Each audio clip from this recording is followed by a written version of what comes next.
ఆయన ఒక senior politician, ఎమ్మెల్యేగా, మంత్రిగా, రాజ్యసభ సభ్యుడిగా పనిచేశారు. నియోజకవర్గంపై మంచి పట్టుంది. పాలిటిక్స్ లో ఒక వెలిగారు కూడా. కానీ ఇప్పుడు మాత్రం పొలిటికల్ కెరీర్ డైలమాలో పడిపోయింది.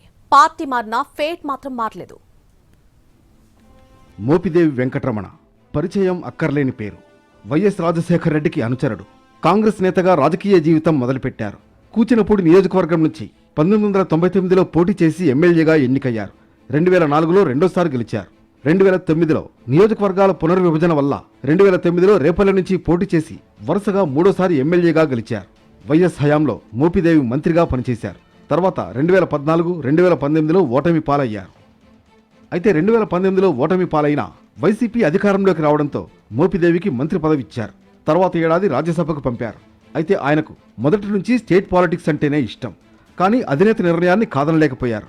ఎంపీగా ఉన్న రేపల్లె నియోజకవర్గ ఇన్ఛార్జిగా ఉంటూ పార్టీ బాధ్యతలు చూసుకున్నారు.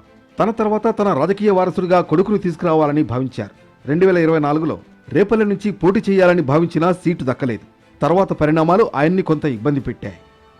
తర్వాత ఎలాగూ వైసీపీలో తనకు సీటు రాదని భావించిన మోపిదేవి ఎంపీ పదవికి రాజీనామా చేసి టీడీపీ తీర్థం పుచ్చుకున్నారు. అయితే ఆయనకు చంద్రబాబు నుంచి హామీ లభించిందని అప్పట్లో పెద్ద ఎత్తున ప్రచారం జరిగింది. కానీ వైసీపీ నుంచి టీడీపీలో చేరిన కనీస గౌరవం ఇవ్వకపోవడంతో మోపిదేవి పరిస్థితి పెనం మీద నుంచి పొయ్యిలో పడ్డట్లయింది.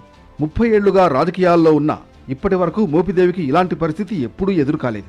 గతంలో మోపిదేవి గెలిచిన రేపల్లె నుంచి టీడీపీ నేత అనగాని సత్యప్రసాద్ 3 సార్లు ఎమ్మెల్యేగా గెలిచారు.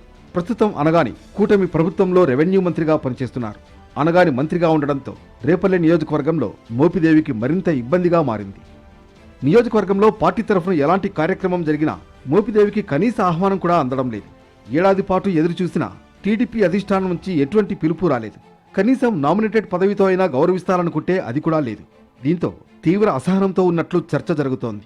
ఇలాంటి సమయంలో ఆయన భవిష్యత్తు ఎలా ఉండబోతోంది అన్న చర్చ సాగుతోంది.